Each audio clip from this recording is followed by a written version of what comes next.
नमस्कार। आप देख रहे हैं वाइल्ड इंडिया न्यूज़ चैनल और मैं हूं सुमित जुनेजा।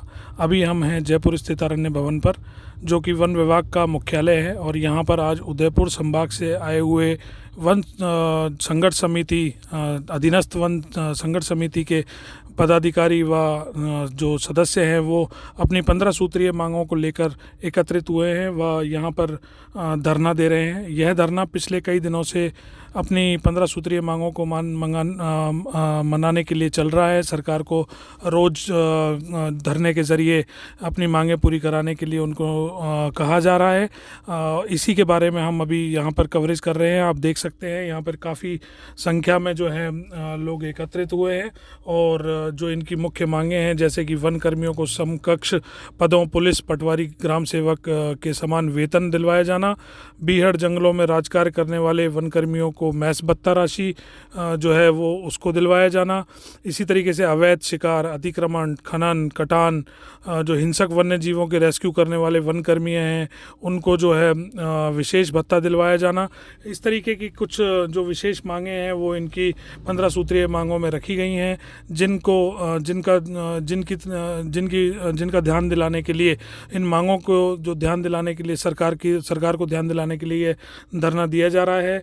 और आप देख सकते हैं किस तरीके से महेंद्र जी हैं और भी काफ़ी सारे इनके पदाधिकारी, जैसे कि भूपेंद्र सिंह जादौन जो हैं वो हुए, अजय वीर सिंह जी हुए, ये लोगों के नेतृत्व में जो है आज मेवाड़ संभाग से आए हुए जो इनके पदाधिकारी और जो सदस्य हैं वो धरने पर हैं। आप देख सकते हैं पूरा इस हमारे चैनल के ज़रिए कि दूर दराज से आए हुए जो लोग हैं वे अरण्य भवन पर सारे एकत्रित हुए हैं और अपनी मांगों के लिए जो है वो बार बार जो है वो एक निवेदन कर रहे हैं सरकार को कि उनकी मांगें जो हैं, जो जायज़ मांगें हैं, उनको जो है सरकार जल्द से जल्द पूरी करे, जिससे कि जो इनके द्वारा जो किए गए, जो देखा जाए तो इनका जो वन कर्मचारी जो होता है ये एक फ्रंट लाइन स्टाफ होता है। इन्हीं की वजह से वन एवं पर्यावरण का संरक्षण जो है वो जो है संभव हो सकता है। कोरोना की बात करें, चाहे हम आम दिनों की बात करें, 24 घंटे जो ये लोग जो हैं दूर दराज से अपने घर बार को छोड़कर जो है वनों एवं वन्य जीवों के संरक्षण हेतु जो है ये कार्य कर रहे हैं। इनकी जो मांगे हैं वो सरकार को जो है वह पूरी करनी चाहिए। आप देख सकते हैं इनकी मांगों के, हम अभी जो अरण्य भवन स्थित जो इन्होंने जो धरना स्थल पर हम अभी जहाँ हैं वहाँ हम अभी कुछ लोगों से हम बात करेंगे और आपको ये बताएंगे कि किस तरीके से उनकी क्या क्या मांगे हैं, क्या क्या मांगे उनकी जो हैं वो पूरी की जानी चाहिए। सरकार ने कहाँ तक इनकी मांगों पर विचार किया है या किस तरीके से जो है, जिस तरीके से आप देखें जाए तो इनकी एक मांग कुछ वन कर्मियों की जो साइकिल भत्ते के स्थान पर जो है जो साइकिल भत्ते का जो 50 रुपया जो एक वन कर्मी को मिलता है उसके वेतन भत्ते को बढ़वाने हेतु वह इस तरीके से कई इस तरीके की मांगे हैं। मतलब वाहन चालकों को भी योग्यता अनुसार पदोन्नति जो है वो देनी चाहिए। इस तरीके की कुछ मेन मांगे जो हैं ये इनको पूरी करने के लिए इनके बारे में जो है ये चर्चा जो धरना है ये रेगुलर दिया जा रहा है। और कुछ पदाधिकारियों का और जो सदस्य हैं, जो वन अधीनस्थ कर्मचारी जो इनकी जो समिति है उसके जितने भी सदस्य हैं, इनका यही कहना है कि जल्द से जल्द इनकी जो मांगे हैं वो पूरी की जावें, जिससे कि वन एवं वन्य जीवों के संरक्षण में जो है सुचारू रूप से कार्य किया जावे। पूर्व में भी इन्होंने जो है उच्च अधिकारियों को, अरण्य भवन में बैठने वाले उच्च अधिकारियों को भी इस चीज़ के लिए अवगत कराया है। अधिकारियों के समकक्ष अपनी मांगे को रखा गया है, अधिकारियों के सामने अपनी मांगे रखी हैं और उनको बार बार ये निवेदन कर रहे हैं कि इनकी जो मांगे हैं, जो जायज़ मांगे हैं, उनको जल्द से जल्द पूरा किया जा सके।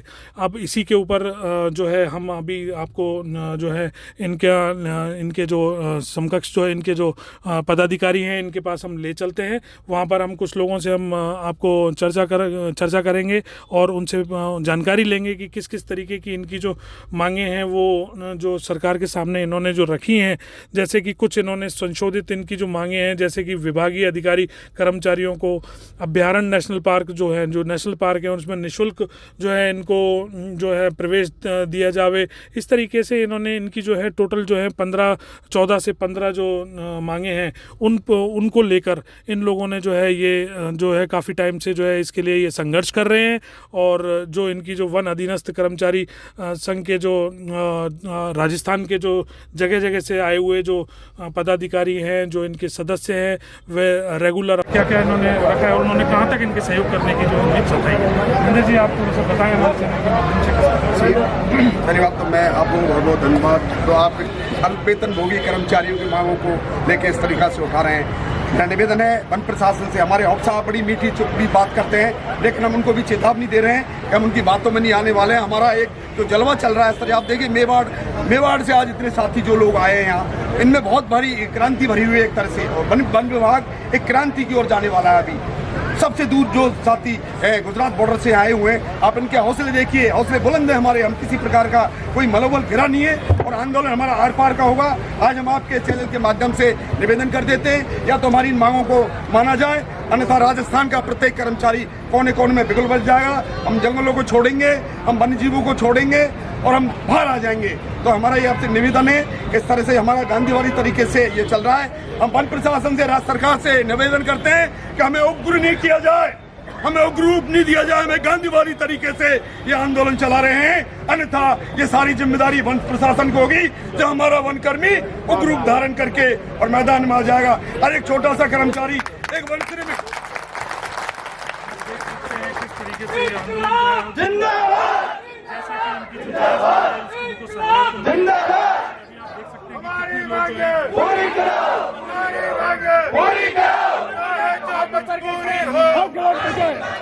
हम हमारा हक मांगते, हम हमारा हक मांगते, हमारी मांगे पूरी करो,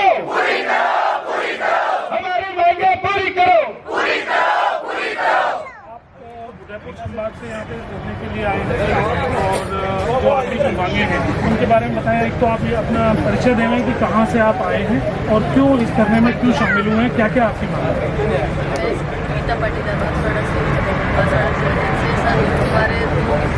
सारी मांगें लेकर आए हैं, प्रदर्शन किया था जिसमें सबको मिला। ये कोई बच्चा लेके आया है सर, नौकरी करने में नौकरी करने में उसकी दिक्कत होती है, विद्यार्थी है, वो हमारी जो मांगे हमारी पूरी करते हैं, बेस बनता है हमारे लिए। आप देख सकते हैं किस तरीके से महिलाएं भी इस धरने में आगे हैं। इनका कहना है इन लोगों की सभी ये सके और अपना जीवन निर्वाह कर सके, उतनी तो उसकी तनख्वाह होनी चाहिए।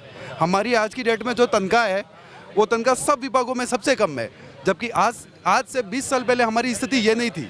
हमारे साथ जो भी पद थे, जैसे पुलिस हो गया, पटवारी हो गया, सचिव हो गया, जो समकक्ष पद थे हमारे, उसके बाद दूसरों की तो तनख्वाह बढ़ गई, लेकिन हमारी तनख्वाह नहीं बढ़ी। हमारी सबसे बड़ी मांग ये है कि हमारी ग्रेड पे बढ़ाई जाए और 9, 18, 27 पे जो ग्रेड पे बढ़ती है, जैसे 2800 होती है, 3600 होती है, वो लागू की जाए। श्रीमान, आप क्या कहना चाहेंगे कि किस तरीके से जो आप लोगों ने जो आपकी संघर्ष समिति ने जो मांगे रखी हैं, उन पे क्या क्या मांगे हैं जल्द से जल्द पूरी होनी चाहिए? किस तरीके की ऐसी मांगे हैं जो कि जिनको फास्ट ज़्यादा से ज़्यादा सरकार उस पर ध्यान दे के उनको प्राथमिकता दी जानी? मैं आपको इसका एक साधारण बिल्कुल तरीके से समझाना चाह रहा हूँ। आपको वो बिल्डिंग दिख रही है, कांच है, और हम यहाँ बैठे हैं, हमने टेंट तान रखा है, सेंट्रल एसी चल रहा है उसमें। सबसे बड़ी चीज़ बता रहा हूँ, सेंट्रल एसी चल रहा है, आपको वो दिख रहा है, अंदर ट्यूबलाइट दिख रही है, उस ट्यूबलाइट में हमारे आदरणीय हॉप साहब बैठे हुए हैं। मैं यूँ कह रहा हूँ, इस विभाग से यहाँ इस ऑफिस में बैठे हुए अपने 5 बच्चे ये अधिकारी हमारे साथ दे रख लें, हमारे साथ 15 दिन की नौकरी करवा दें, हम चंदा करके उनको तनख्वाह दे देंगे। अगर वो ये मान ले कि हम हमारी तनख्वाह में वो उनका घर चला दें, उनके बच्चे, ये तो बहुत बड़े अफसर हैं, उनका घर चला दें, हमें हमारी मांगे नहीं चाहिए। हमारा इतना सा क्वेश्चन है। हम आज कई परिवार में व्यवस्थित हमारा सोशल में हम खुद को प्रेजेंट नहीं कर रहे हैं, हमको ऐसा बना रखा है। कोरोना ने अधिकारियों को नहीं, सरकारों को जहाँ गवा दिए, तब भी इनको बुद्धि नहीं जाग रही। आज जंगल नहीं बच रहे, वन्य जीव नहीं बच रहे हैं, कैसे इनका इकोलॉजी सिस्टम चलेगा? कोरोना के वक्त पर जो ये फ्रंट लाइन स्टाफ है, यही एक ऐसा आधार, एक जरिया था जिन्होंने वन्य जीव और वनों की जो संरक्षण में अपना पूरी योगदान दिया। और अभी हम जो है एक जो उदयपुर संभाग से आए हुए जो हमारे वाहन चालक समिति के जो वाहन चालक संघ के जो अध्यक्ष हैं, संभागीय अध्यक्ष, इनसे हम जानकारी लेंगे। अभी हमारे साथ में अजीत सिंह जी हैं, जो कि उदयपुर संभाग के वाहन चालक जो इनका डिवीज़न है उसके अध्यक्ष हैं। इनसे अजीत जी, आप थोड़ा विस्तार में बताएं कि क्या क्या आपकी मांगे हैं, क्या सुनियोजित मांगे हैं जो कि सरकार के सामने आप लोगों ने रखी हैं और जो जल्द से जल्द पूरी की जानी चाहिए? सर, हमारा सुमेश जी, पहले तो मैं तहे दिल से आपका धन्यवाद करना चाहता हूं कि आप हमारे पधारे। न्यूज़ का आपका हमारी मांगे आज से नहीं सर, कब से रख रहे हैं, लेकिन हमारे आज तक कोई सुन नहीं रहा है। जैसे फील्ड की 24 घंटे की ड्यूटी है, हमारे ड्राइवरों की 24 घंटे की ड्यूटी है, हमारा ड्यूटी का कोई टाइम फिक्स नहीं है। हम मांग भी चुके हैं सूचना के अधिकार में, लेकिन कोई अधिकारी नहीं बता रहा 8 घंटे की है, 10 घंटे की है, कितनी है। तो ड्यूटी का फिक्स टाइम तो होना चाहिए ना सर, लेकिन आज तक हमारा कोई बता नहीं पा रहा। जैसे 8 रात को 2 बजे भी चल रहे हैं, 24 घंटे भी चल रहे हैं, तो कोई ड्यूटी का टाइम भी तो फिक्स होना चाहिए ना कि सर इतने घंटे आपकी ड्यूटी है तो दूसरा आएगा उसके बाद। लेकिन ऐसा साथ ही साथ मुझे एक चीज़ और बताएं, वाहन चालकों का जो पद का जो इनका जो जैसे प्रमोशन की अगर हम बात करते हैं या पदनाम की हम बात करते हैं, तो उसमें क्या सरकार को आपने क्या मांगे रखी है, किस प्रकार से वो सुनियोजित होनी चाहिए? हमने जैसे वाहन चालकों के लिए प्रमोशन का रखा है सर, सब कैडर के अंदर प्रमोशन का है, खाली एक वाहन चालकों में प्रमोशन का नहीं है सर। एक हमारे वर्क चार्ज भाई हैं, उनका कोई जो वर्क चार्ज ही थे, आज वर्क चार्ज से रिटायरमेंट हो रहे हैं, उनका भी कोई प्रमोशन नहीं हो रहा, तो उनके लिए भी तो कुछ होना चाहिए। आज जब हमारे एक DFO नया लगा था, IFS आता है, ऐसे आता, जब केटल गार्ड से लेके आज वहीं के वहीं है। 30 साल में 35 साल में गार्ड वहीं से रिटायरमेंट हो गए, कोई प्रमोशन नहीं मिला। ये होप तक बन गए हैं, इनके अधिकारियों को प्रमोशन क्यों? मैं ये कहता हूँ कि हमने कोई पाप थोड़ी कर रखा है सर। हमारे कर्मचारी दिन रात जंगलों में पड़े रहते हैं, भूखे तीसे लट खाते हैं लोगों के। आप देख सकते हैं किस तरीके से अभी अजीत जी ने बताया कि जो फ्रंट लाइन स्टाफ है वो किस तरीके से भूखा प्यासा रात दिन जंगलों में, जंगल वनों व वन्य जीवों के संरक्षण के अंदर जो है वो अपना योगदान दे रहा है, हर तरीके की रिस्क ले रहा है। इन्हीं कुछ मुद्दों के ऊपर इनकी मांगे हैं जो कि सरकार को जो है जल्द से जल्द पूरी करनी चाहिए। अभी हमारे साथ में है सर सुरेश चंद्र शर्मा, प्रदेश वरिष्ठ उपाध्यक्ष, राजस्थान अधीनस्थ वन कर्मचारी संघ। हमारे विभाग के अंदर इतनी भारी विसंगतियाँ अधिकारियों द्वारा फैली हुई है कि नए लड़के जो भर्ती हुए हैं 2011 में, उनके फॉरेस्टर पद पे प्रमोशन हो गए हैं। 2085 के अभी सहायक वनपाल बने बैठे हुए हैं। सरकार का तो दोष देते हैं, लेकिन विभाग की तरफ से भारी भारी विसंगतियाँ पैदा कर रखी है और बार बार निवेदन करने पर, ज्ञापन देने पर, वार्ता करने पर भी पुराने लोगों के लिए पदोन्नति के लिए कोई सुध नहीं ली जा रही है। इसलिए पुराने लोगों में विशेष करके और कल आने वाले लोगों में भी, नए लोगों में यही विसंगति आएगी, आगे आएगी और आगे आगे तकलीफ आएगी और विभाग की विसंगति दूर कर दे हमारी।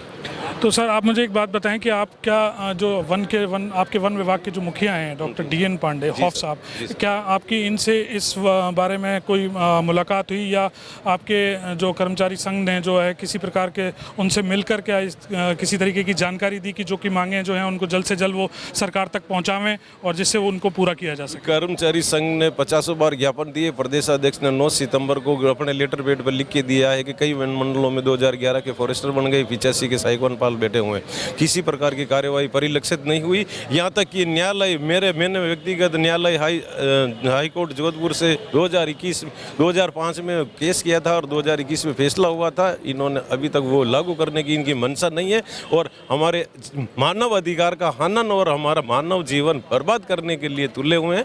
हमारे विभाग में हमारी कोई सुनवाई नहीं हो रही है। आप देख सकते हैं कि इनका आदेश तक की पालना नहीं हो रही है। देख सकते हैं हाई कोर्ट तक के आदेशों की पालना नहीं की जा रही है। अब विभाग के कुछ और जो यहाँ पर इनकी समिति के जो पदाधिकारी हैं उनसे हम थोड़ी जानकारी लेंगे संक्षेप में कि किस तरीके से आपका परिचय दें सर। सबसे पहले मैं तुलसीराम मीणा, प्रदेश सचिव, संयुक्त संघर्ष समिति में। आप जो आपकी जो मांगे हैं, जो आपके जो संयुक्त संघर्ष समिति वन विभाग की जो मांगे हैं, जो उचित मांगे, जैसे कि अगर हम बात करते हैं कि जो बीहड़ों में कार्यरत जो वनकर्मी हैं वो लोग जो हैं उनके लिए सरकार को क्या वेतनमान में क्या करना चाहिए, साथ ही सिक्योरिटी पर्पज़ से उनको क्या चीज़ करनी चाहिए, उन मांगों के बारे में आप हमारे चैनल के ज़रिए उनको बतावें कि क्या क्या आपकी मांगे हैं और उन पर अगर वो मांगे पूरी नहीं होती हैं तो उसके बाद आपकी और आपके जो संघर्ष समिति है इसके धरने की आगे क्या रणनीति रहेगी? सर हमारी जो भी मांगे है वो जायज़ मांगे है। आप स्वयं देख रहे हो हमारे जो ये वन कर्मचारी साथी है ये दिन रात जंगलों में पड़े रहते हैं। इनके बच्चे हैं, उनकी एजुकेशन, शिक्षा, इनका खाना पीना लगभग एक तरीके से मान लो कुपोषण के शिकार। और आपके सामने सब अरण्य भवन है, AC रूम है, गाड़ी से निकलते AC से, AC से ही अंदर जाते हैं। और एक फॉरेस्ट गार्ड को आज हमारे पास शस्त्र नहीं है, हथियार नहीं दे रखे हैं, बिना हथियारों के जंगल के अंदर गश्त करने के लिए जाता है। साइकिल भत्ता देते हैं हमारे को। आज भी इस समय में आधुनिक युग में साइकिल भत्ता हमारे को 50 रुपये दे रहे साहब। 50 रुपये में साइकिल की पंचर भी निकलती है क्या? ये हमारे जैसा कि आप देख सकते हैं, आप सभी को पता है कि वन एवं वन्य जीवों के संरक्षण के लिए सरकार निरंतर कुछ ना कुछ कर रही है। तो क्यों ना जो वन कर्मचारी हैं, जो कि बीहड़ और इस तरीके के क्षेत्रों में कार्य करते हैं, जो कि अपनी जान की परवाह किए बिना जो है अपना संघर्ष जो जिन्होंने जारी करते हुए और वन्य जीवों के संरक्षण में जो है अपना जी जान लगा दिया, उनको क्यों न शस्त्र प्रोवाइड किया जाए, जिससे कि वह अपनी स्वयं की सुरक्षा कर सकें, वन्य जीवों की सुरक्षा कर सकें। जो साइकिल पर चलने वाला जो एक वनकर्मी है, उसके भत्ते को कहीं ना कहीं वह सरकार को देखना चाहिए कि किस तरीके से वो अपनी साइकिल से रोज़मर्रा मीलों दूर जाकर वनों और वन्य जीवों के संरक्षण के लिए जाता है। अपने वाहन चालक जो हैं उनको हमें देखना चाहिए कि किस तरीके से वो अपना रात दिन 24 घंटे की ड्यूटी देकर भी वह अपना जो सर्वस्व जो है वो वन्य जीवों के संरक्षण में लगाया है। इन सभी मांगों को लेकर जो वन कर्मचारी जो अधीनस्थ वन कर्मचारी संघ जो है राजस्थान का, ये यहाँ पर जो धरने पर है इन मांगों को पूरा कराने के लिए। मैं उम्मीद करता हूँ कि सरकार जल्द से जल्द इन सभी मांगों को, जो भी जायज़ मांगे हैं, इन सभी मांगों को पूरा करके वन कर्मचारी अपने स्टाफ, अपने जो साथ के जो इनके जो फ्रंट लाइन स्टाफ है, इनको साथ में लेकर चलेगी और इनकी सभी मांगों पर कार्य करेगी।